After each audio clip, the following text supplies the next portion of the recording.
Bonjour à tous et bienvenue sur ma chaîne. Aujourd'hui, on se retrouve pour une vidéo encore skincare routine, astuces de K-Beauty, 5 erreurs skincare à ne pas faire spécial K-Beauty. C'est parti.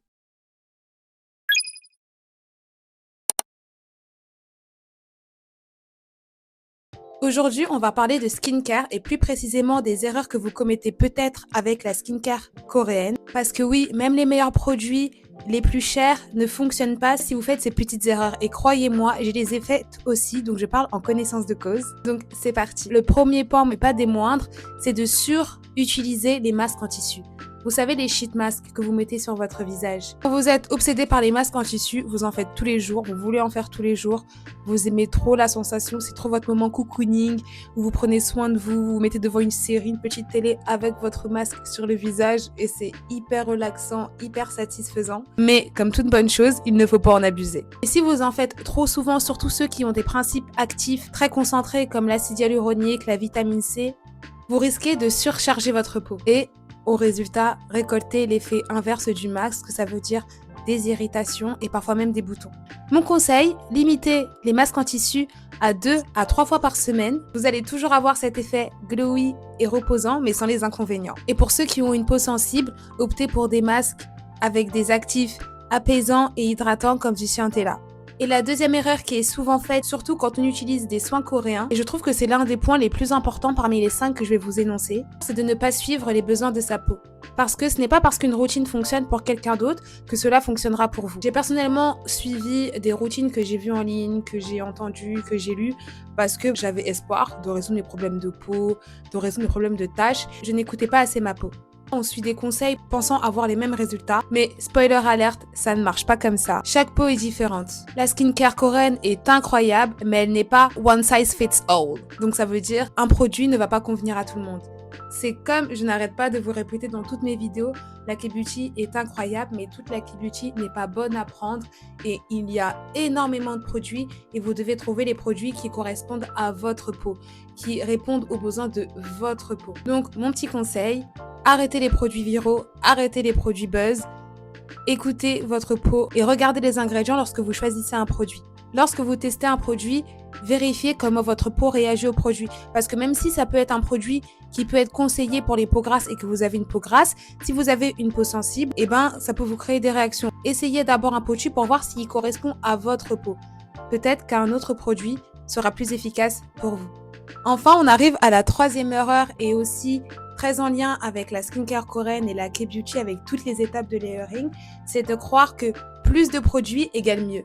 Donc, je sais que la skincare coréenne fait rêver avec les 10 étapes pour une peau parfaite, pour une peau glowy, mais attention à la surcharge. Ajouter trop d'actifs dans une skincare routine peut déséquilibrer la peau, la rendant plus sensible et plus sujette aux irritations. Donc mon petit conseil, gardez une routine saine et organisée. D'ailleurs, certaines peaux n'ont pas besoin d'autant de produits. Cela revient à mon point précédent, écoutez votre peau. Parfois, moins de produits, c'est plus. Une routine de 4 à 5 étapes bien maîtrisée peut être bien plus efficace qu'une routine de 10 étapes mal adaptée. Ensuite, la quatrième erreur est de ne pas adapter sa skincare routine en fonction du climat. En fonction de où vous vivez, vous pouvez avoir des climats qui vont changer tout au cours de l'année et qui peuvent avoir un impact sur votre peau. Ce que vous utilisez en été ne fonctionne pas forcément en hiver et vice-versa. Par exemple, si vous utilisez des produits assez légers à base d'eau en hiver, votre peau risque de se dessécher beaucoup plus vite. Les changements de climat et de saison affectent comment votre peau va réagir aux produits. L'hiver demande plus d'hydratation et de protection, tandis que l'été va nécessiter des produits un peu plus frais, légers et matifiants.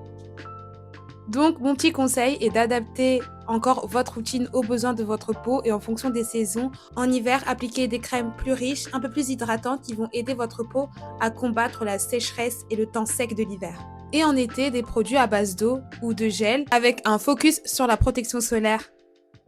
Et enfin, le dernier point, et je pense que c'est pas forcément une erreur, mais c'est juste un manque de connaissances lorsqu'on rentre dans l'univers de la K-Beauty où il y a énormément de produits, énormément d'étapes, énormément de règles. C'est de croire que la skincare coréenne n'est qu'une question d'étapes, qu'une question de multiples étapes.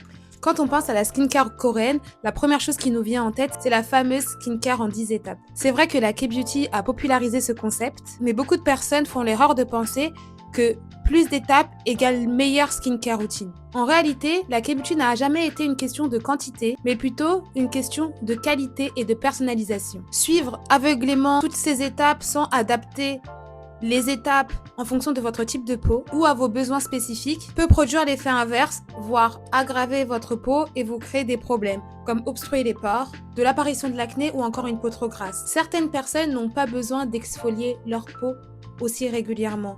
Certaines personnes n'ont pas besoin d'appliquer 3-4 sérums différents.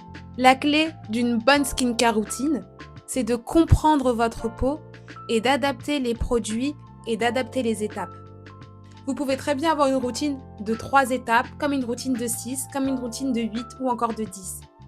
Tout est question de votre peau.